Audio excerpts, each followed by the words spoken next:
I can't take it anymore. Kill me already.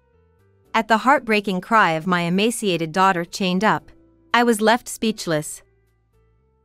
I headed to my daughter's house, where contact had been lost shortly after her marriage. What I saw there was the pitiful state of my beloved child. Was the promise of happiness from the son-in-law, who vowed to take care of her, a lie? I won't forgive this, no matter what. Trembling with anger, I vowed to return my daughter's suffering twofold to that man. Having lost my husband to illness at an early age, I raised my daughter Iris single-handedly while working as a nursery teacher. There were many challenges, both financially and emotionally, but we overcame them together with my honest and gentle daughter. I worked at the nursery until I was 60, and in the year I retired, Iris's marriage was discussed. And when the day for my daughter's wedding was set, various thoughts raced through my mind, filling my heart. However, when Iris introduced her husband Oliver to me, the impression wasn't very good. 8 years older than my daughter, he had a somewhat commanding tone towards Iris, perhaps because of that. He greeted me properly and remained polite throughout, but even when Iris made tea for Oliver, he didn't say thank you and acted as if he didn't notice. He might be domineering, but somehow I felt there was more to it, and it bothered me somewhere deep in my heart.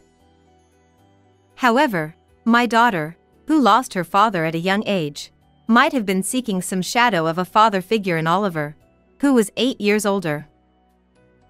Iris is a modest type, so maybe someone who takes charge like him is a better fit. I had concerns about Oliver's attitude, but it's natural for any parent to worry when marrying off their child.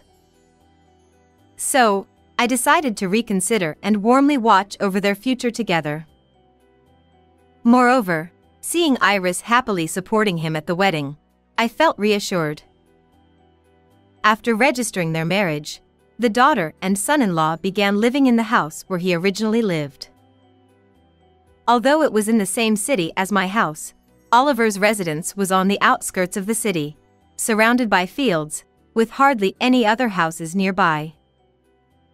I was a little worried that Iris might feel lonely, but I heard that Oliver had started his own business about 6 years ago, making use of the land. Apparently, he sold vegetables from surrounding farms through online sales, and Iris was enthusiastic about helping Oliver with his work since their marriage. His shop has high ratings online. I really respect him. I want to do my best to support him as a wife too. Yes, make sure you do. But don't overdo it from the start. Seeing Iris, determined with pink cheeks, made me feel relieved and amused. You really love Oliver, don't you? I'll support you too. Moreover, Iris's words seemed to be true. Oliver's business was indeed going quite smoothly, and I had heard that he was steadily repaying the loans he had taken out when starting the business. I believed that my daughter was living happily with her beloved person. However, about a month after Iris got married, communication with her started to dwindle. She used to send me a message every 3 days, saying she didn't want me to worry, but suddenly those messages stopped coming, and even when I messaged Iris, she didn't even read them. I wonder if something happened? I can't even reach her by phone. Becoming worried, I called the landline at my daughter and son-in-law's house instead of her mobile, but her husband answered and said he was busy, not letting me talk to Iris. When I tried calling again later, I found out that calls from both my daughter's mobile and the landline at their house were being rejected. What on earth? This is really strange. Filled with unease, I couldn't sit still and drove to check on my daughter's condition. Even though the distance by car was only about 20 minutes, it felt incredibly far, but I managed to arrive at my daughter and son-in-law's house. At first glance, Oliver's car was not parked there. I had heard that during weekdays, my daughter often visited farms, so she might be out. For the time being, I headed to the front door and pressed the intercom, but there was no response. "Are you not home?" "But I can't leave until I confirm Iris's safety." No matter how many times I rang the doorbell, there was no response, so I approached the front door. "Iris? Are you there?" "It's your mom. Sorry for coming all of a sudden." M.O. There. Taking a chance and calling out, I faintly heard my daughter's voice coming from the back of the house. Hastily, I made my way to the yard, and what I saw there was an unbelievable sight. "I can't take it anymore. Kill me already." Under the cold winter sky, Iris muttered those words, her eyes unfocused, her cheeks sunken, bearing no resemblance to her former self. But what shocked me the most was the fact that my daughter's limbs were chained. Why is Iris in this state? What is Oliver doing? Unable to accept the reality immediately, various questions raced through my mind, but above all, helping my daughter was the priority. "Iris, Mom will help you now. Just hold on a little longer." I tried to encourage her, but she only nodded weakly. Her appearance only increased my anxiety. A few minutes later, I managed to unchain her, and I could finally free my daughter. "Your body is freezing. Let's get inside and warm up first." As I tried to put a jacket on my trembling daughter and lead her inside, she started trembling as if she was scared of something. This is definitely not right. It might be better to take her to my house.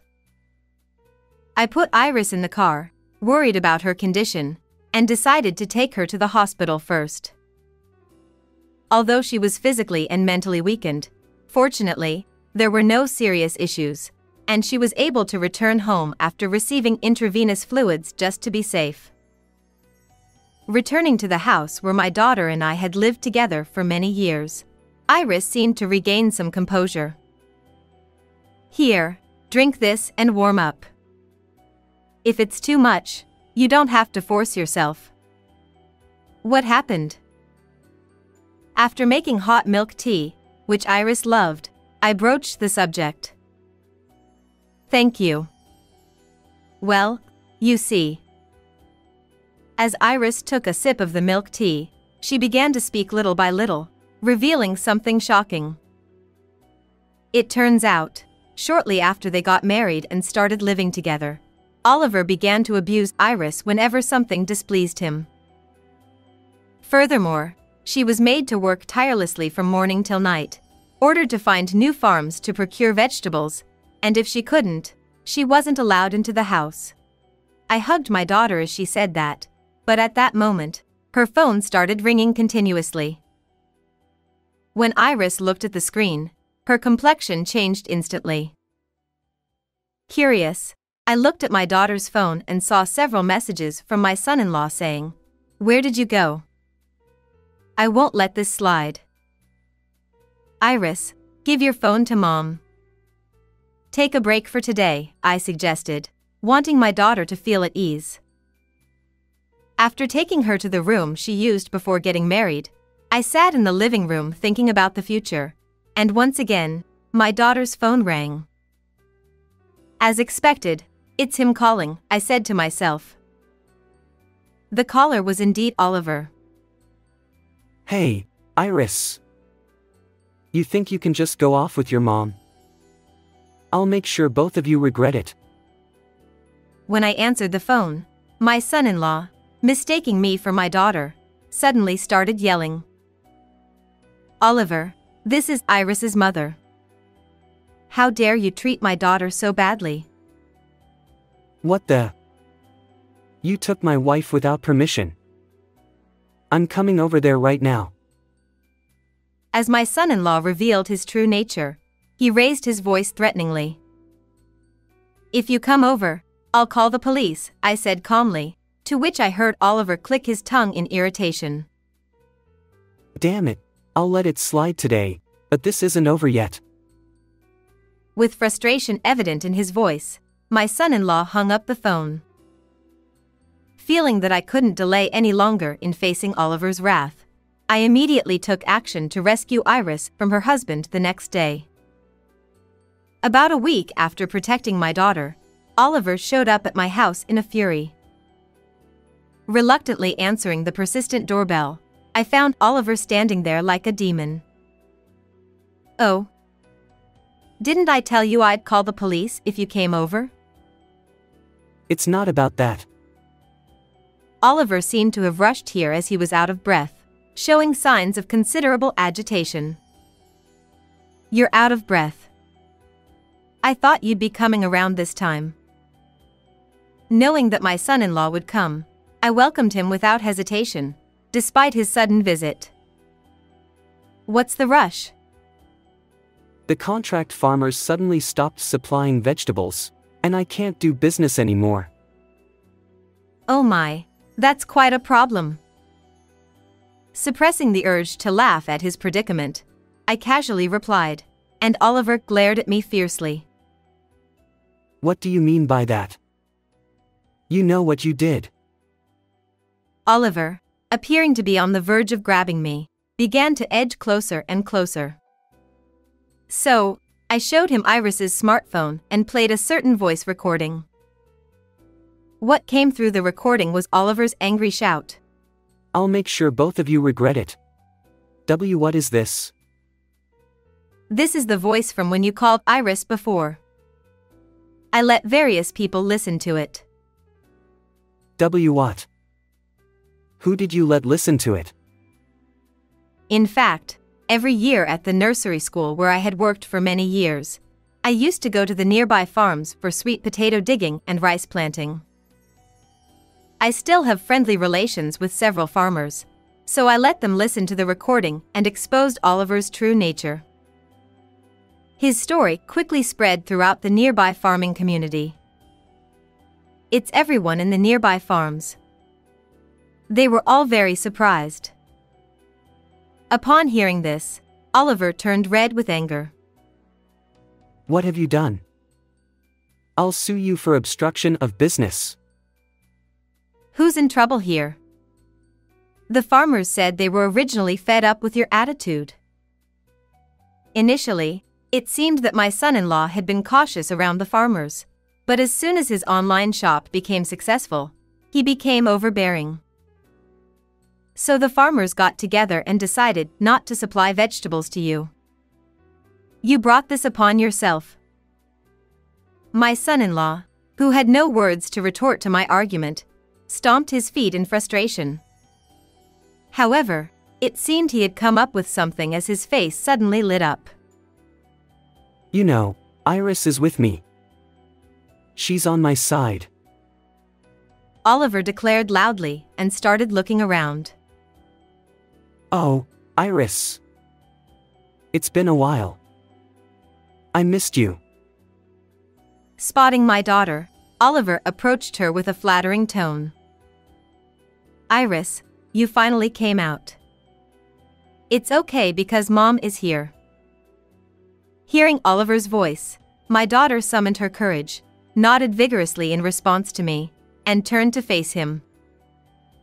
Oliver, I won't obey you anymore. My daughter firmly rejected him, leaving my son-in-law looking bewildered for a moment, unsure of what was happening. Oliver, what do you think you did to Iris? There's no way she would ally with you. What can you two silly women do? I'm not wrong. I'll sue both of you together, so brace yourselves. Seeing my son-in-law's uncooperative attitude, my daughter sighed deeply. Oliver, I can't do this anymore. I can't keep up with you. Let's get a divorce. Why yeah. Try if you can. I won't admit it even if you come crying later. Perhaps he hadn't expected to be told such a thing by my daughter, but Oliver remained defiant to the end. albeit flustered. "Oliver, you'll be the one facing the judgment of the law." Saying so, I thrust the divorce mediation application in front of him. What's this? "I've already hired a lawyer. What you've done is a serious offense. We're also prepared to take legal action." Perhaps feeling pressured by the mention of lawyers and lawsuits, Oliver suddenly started sweating profusely from his forehead and began to apologize. "No matter how much you apologize, I'll never forgive you. First, apologize sincerely to Iris."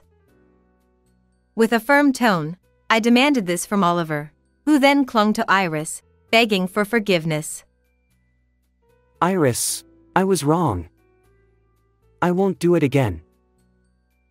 "I'll accept your apology. But we're still getting divorced." As Iris said this, my son-in-law looked pathetic, clinging to her and refusing to let go. "I don't want a divorce. Don't abandon me." "Don't talk like everything's fine after tormenting my daughter. We'll proceed with the divorce through the lawyer, and I won't let you see my daughter anymore." Peeling Oliver away from my daughter, I declared firmly and escorted him out of the house. After that, with the help of a lawyer, Iris's divorce was successfully finalized. She demanded $30,000 in compensation from Oliver. His online shop suffered from a lack of fresh vegetables, and its reputation plummeted online.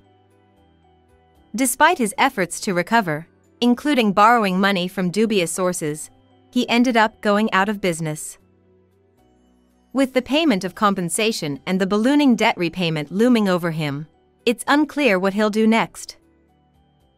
Meanwhile, Iris gradually regained her physical and mental health and began looking for a job for the future. While enjoying life with my daughter, I also joined a handicraft circle to enjoy my own life. How did you like this story? Please don't forget to subscribe to the channel.